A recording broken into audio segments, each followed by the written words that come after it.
How you doing, Javi? Caesar, good to see you guys.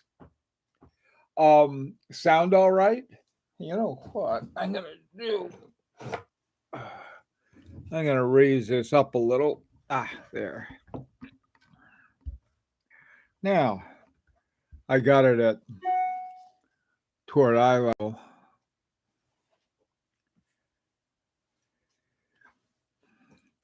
So, what did you guys think of the way the nominations went and the Grand Prix that just came out the other day?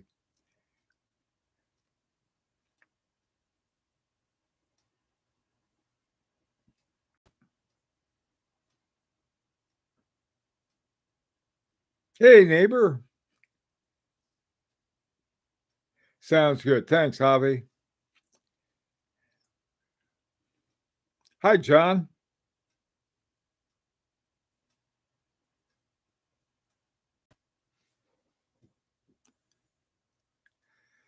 Hey, John, there's a guy named Alejandro who is pretty new to the Miami area. Um, so you have another guy for you. Hi, Dominic. How's it going? How was the wedding?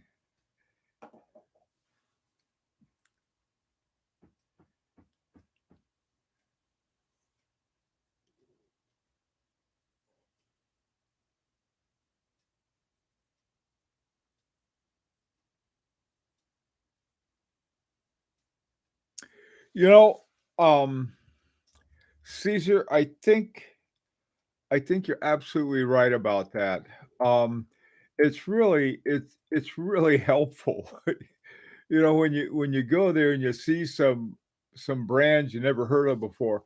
One that I discovered that I really, really like is the Underdog. I There's something about them I like. They had their watermelon watch. I think it was in the Challenge group, and I think they also have their own movement, but I'm not positive about that. It could have been in the Petite Aiguille group, but that was one that I hadn't heard of before, I don't think, and it was fun to see. Peterman Bedard, those two guys I've been following, and they are very, very good. Everybody talks about Piclou, Philippe. He is a designer, a very creative designer in Berlin. I don't. He's just now, from what I understand, sort of getting into watchmaking.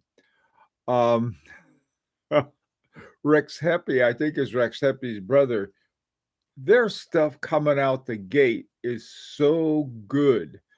Uh, there's this other guy, this French kid. First thing that he had was amazing. Same thing with Peterman Badat. Those guys just create really incredible watches.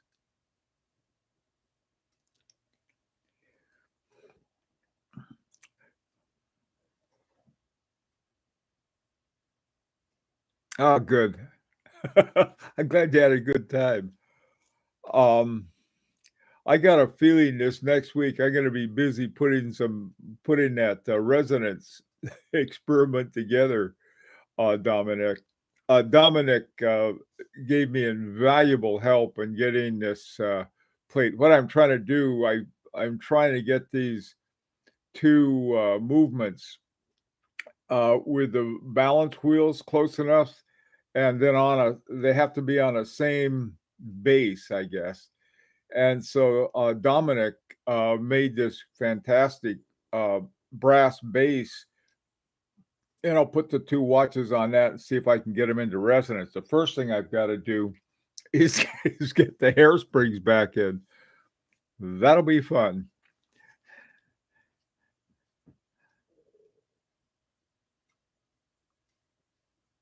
Yeah, Caesar, that's there's this other guy too. Some of the other young guys, uh, you're right. Those their watches are super expensive, and believe it or not, they got a waiting list to get them.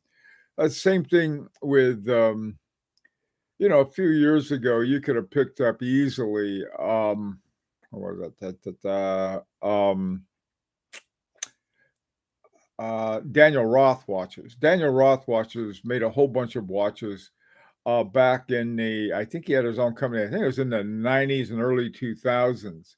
And they were, I had gotten a couple, and, but his new watches that he was making were like over $100,000 right off the bat.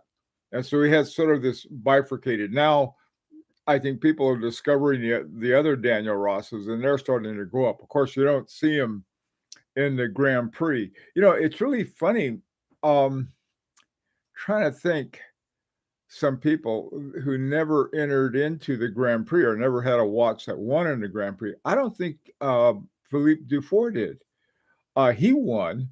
Uh, and of course, Jean-Marc Viderec, he had lots of watches that he'd made the movement for that were in, but other than winning the inaugural Watchmaker of the Year for the Grand Prix, watches with his name on it never appeared. Trying to think of some other. I don't know if George Daniels ever had a watch in there. The Grand Prix started in 2001, and so there were some people who, at that time, I don't know, the early ones were really interesting. And one of the first ones, Vacheron Constantin, won for the same watch. It won the jewelry and the grand prize for this incredible watch they had.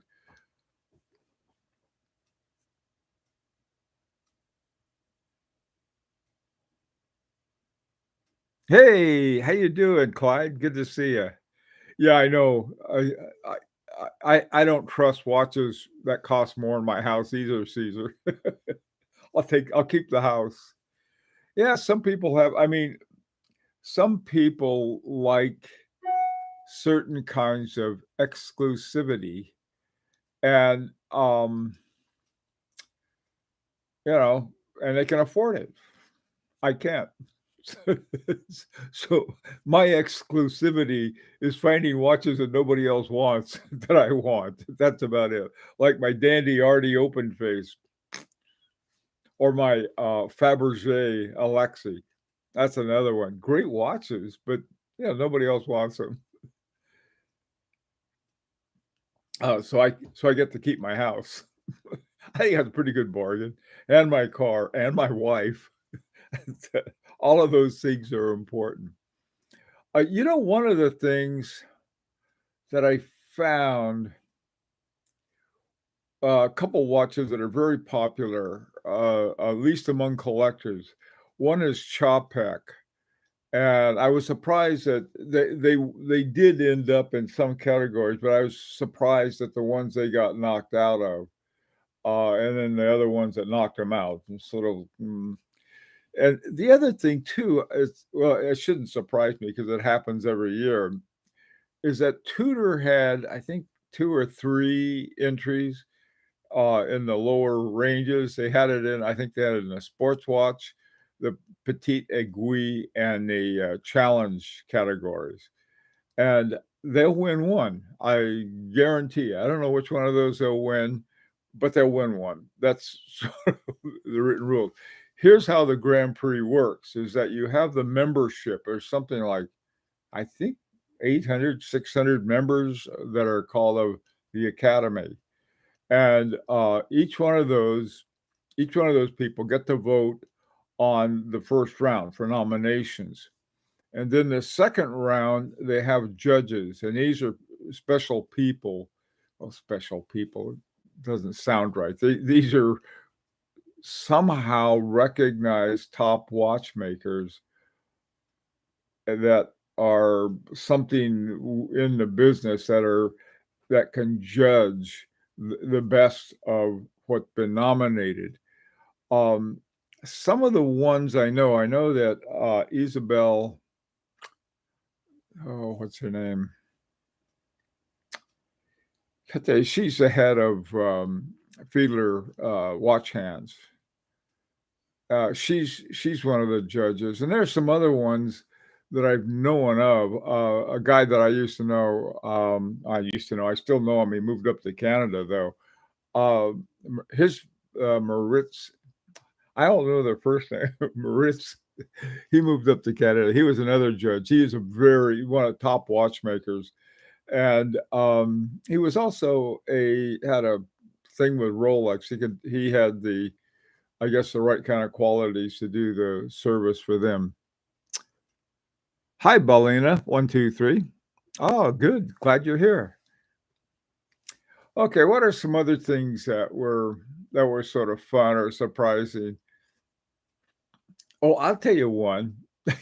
I'm asking you, and then I'm answering my own question. Sorry. I that I forgot what category. It was in Tourbillon or one of those, that the Audemars Piguet Spider-Man was entered.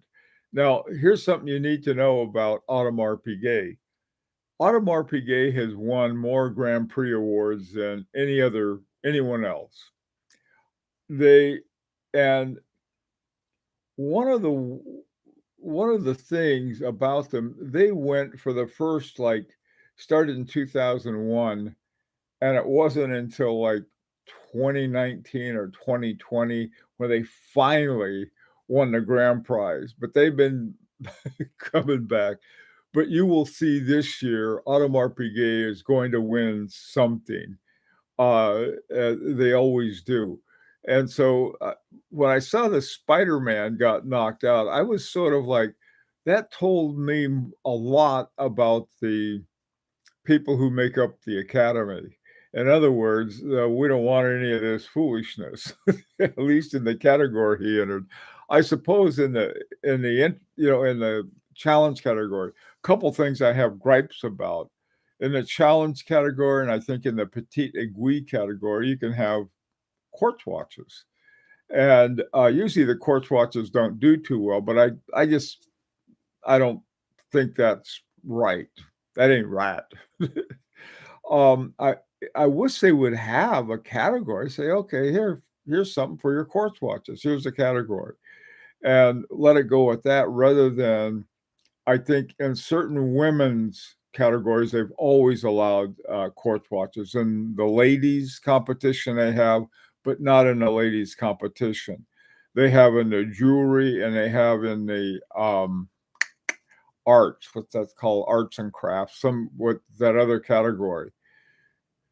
One of the reasons they've allowed quartz, some of those, especially in some of the women's watches, they have these little bitty things. Like trying to think, I forgot which one it was, but they had the watch was like a cup, and it had these jewels. And if you look closely, one of the jewels was a dial, a watch dial, and so they had to have something small enough to run that thing, and it's some kind of quartz on that. You like that it got kicked out, apparently, so did the members of the. Yeah, I think that I don't know, I mean, I really, really, really, like Audemars Piguet watches. I once had one, but it was a wrong one, I'll put it that way. It was a wrong one for me, but I like their watches in general. The problem is that they have done so well with the Royal Oak, and there's so many versions of the Royal Oak, and then there's a Royal Oak offshore, that they sort of got there's a little too stuck on that. The new code ones they have are nice. The thing is that they make really excellent watches. Um, and but it seems that they sort of have there's a certain gooiness at a certain level that they have that they don't seem to move out of. On the other hand, if you look at Vacheron Constantin, they got a wide variety of looks. And I don't know of anyone who says, well, when you think of Vacheron Constantin, this is what you think of. A lot of people think of the American 1921, the one I've got. But those are I mean, it's not like, um, some of the other brands. There's certain things that, "Oh, yeah, they've got this or they've got that." On the other hand, like Patek Philippe has, oh, yeah, Calatrava are one of the, complications they have.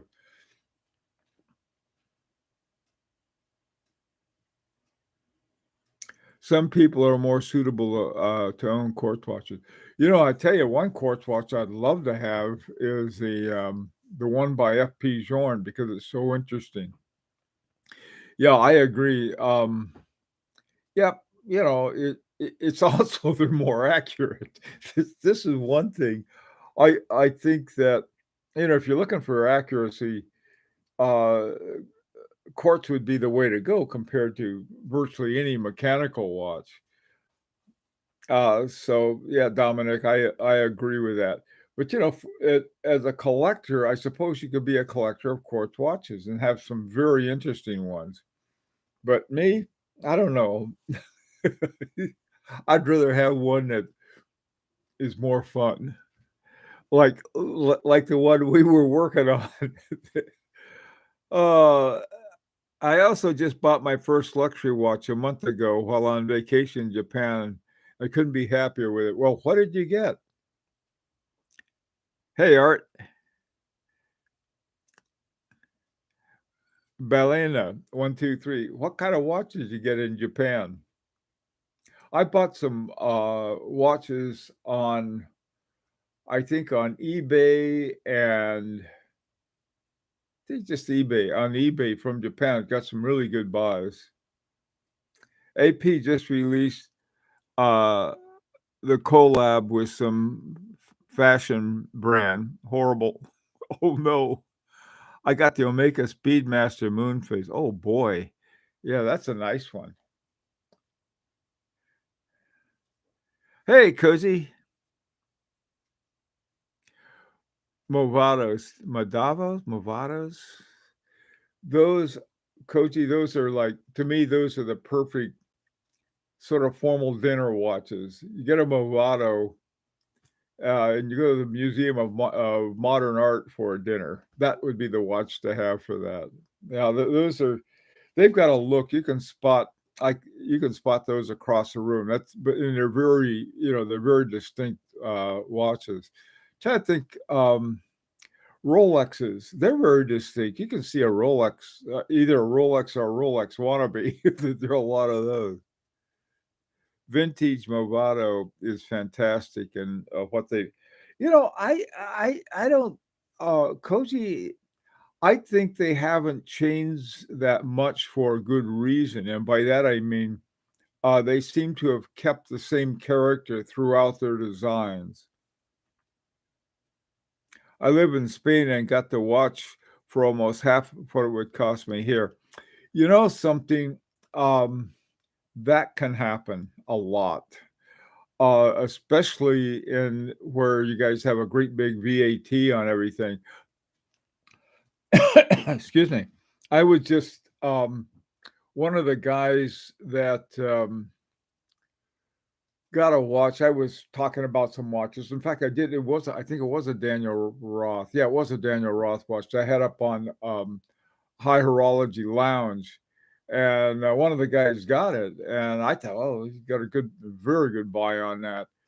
And then he tells me what the VAT is, something like they're gonna add 30% VAT.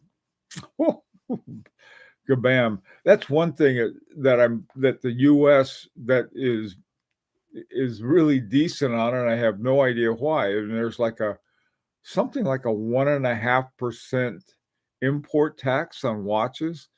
I have no idea why it's so low. And the interesting thing is, I think it's a little let me see, how does it work? It's a little higher on, steel watches. The reason being is that at one time, the United States was had all these brands, Hamilton, what was, Longines, a lot of different brands that were American brands, and they sort of died out with Quartz. When Quartz came, they left, and now they belong to a Swiss company. But the laws regarding them were like, well, we want to protect our brands from steel competition, not from gold. So if you have a gold watch and you send it to the US, there's hardly anything on the as far as customs are concerned. It's sort of an interesting way that things go.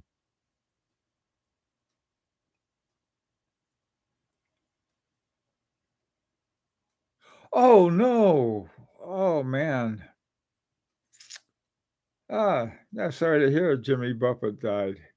Yeah, he was the guy that I really liked. He did more than just the music he had. He also had a play. I think it was called Margaritaville or something like that, a Broadway play. Sad to hear that. Okay, Bellina, you got a 21% tax on almost everything. Yeah, there's I guess different countries have different tax structures. There, you know.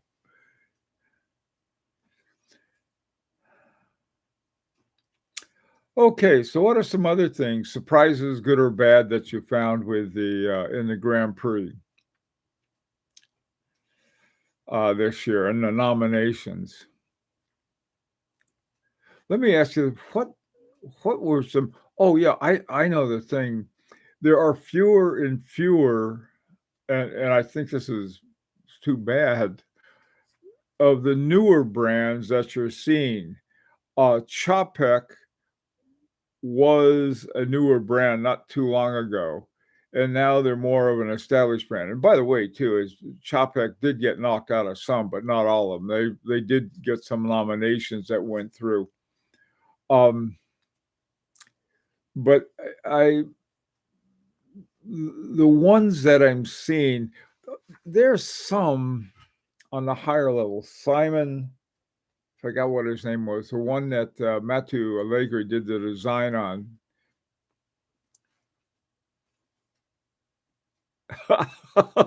Hey, Watchy. Yeah. Well, I'm a like a third or fourth or fifth generation Californian, so I yeah, I did a lot of my spent my misspent youth in California. Good morning. Was H. Moser nominated? No, they weren't, except indirectly. Here's why. They didn't enter. This was the first year in a while that H. Moser didn't enter. However, they did enter two Hochlands, one of which did make nominations. And Hochlands is sort of a funny brand. I have some very good watches, but I don't know. There's sort of a very much of an acquired taste if you acquire it at all. I've seen some very, very expensive, unworn, brand new Hochland watches at some great prices. I looked at this one though, and I found out that it had a Soprod A10 movement. Now, Soprod A10s, in my opinion, are really excellent movements. A lot of people think they're sort of ETA clones. They're not. They were based on when Seiko first decided to try to go into high horology. They had, I think they were called L4 or something like that line of movements. They didn't do too well in Japan because they had to raise the prices, and Seiko buyers were used to a much lower price. And so I think they started with, trying to think what they were. Well, they were with Soprod. Now, Soprod, I think at one time, perhaps they were independent. I'm not sure what. But they came out with a Soprod A10 based on that Seiko movement. But the size of the Soprod A10 was the same size as one of the popular ETA models. I think it was the I don't know. I don't know ETA's specifics that well. But yeah.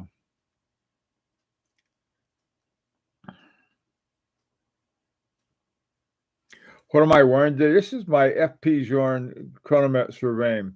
Simple watch, 3 hand well, it's 4 hands counting the, power reserve indicator. This is I don't know what it is about this watch, but I really like to wear it. Just a nice watch to wear.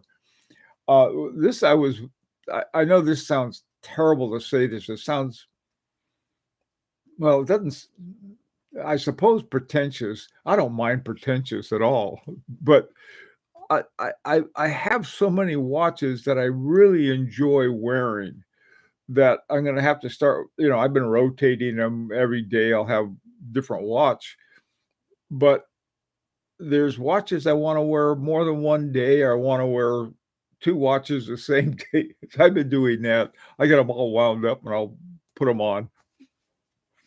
I don't know. I guess, if you're a watch collector, you're half crazy anyway, so I suppose that fits in with the model pretty well. Simon Brett, that's who I was thinking of, Caesar, right. He is relatively new, I think. I could be wrong. I it sort of didn't ring a bell, with me. But his stuff is very interesting, and he was the one that, Matteo Allegri, did the design on, who also did the design on our our Larique, 2 models of Larique watches.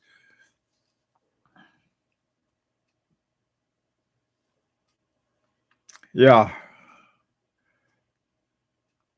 but H. Moser produced a crazy collab with MB&F. That's right. Yeah, you're right, Caesar.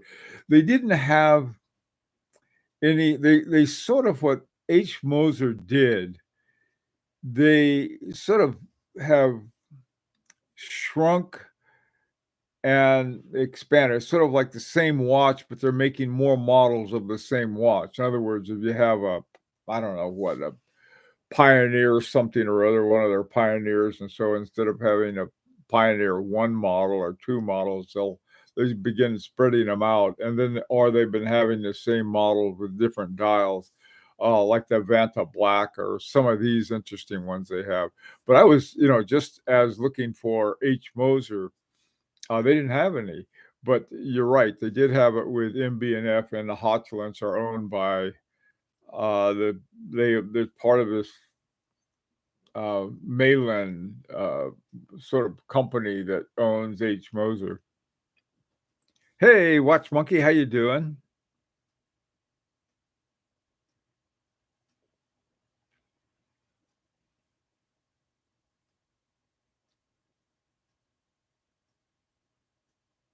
Pandemonium, yeah.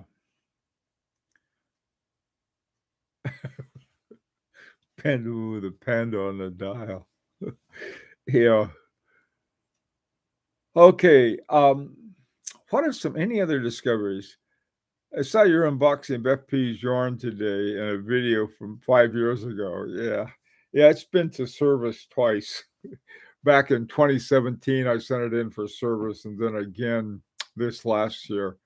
Um, they figure about every 5 years, and I guess that let me see, 17, 18, 19, 20, 21, 22, 23, 7 years works too.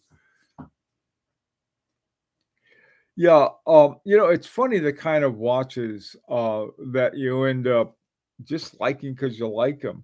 I like the weight. This one is platinum, and so it's a little heavier. There are other watches I like my Urban Jorgensen, I like my Larique, I like my H. Mosers, I like my Parmigianis. I love my Fabergé and my and a crazy, show what's it called? Chaumet, Artie Dandy Artie open face. It's fun. What I found though, I do have some watches I just don't wear anymore. I'm gonna sell them. They're really nice watches, but you want to hang on to them because they're really nice watches, but so I'm gonna sell them. Do you find your FPJ get magnetized more easily or just bad luck? This one hasn't I mean, ever since I sent it in for service, it hasn't magnetized. I'm and I've been in the same place I've always kept it.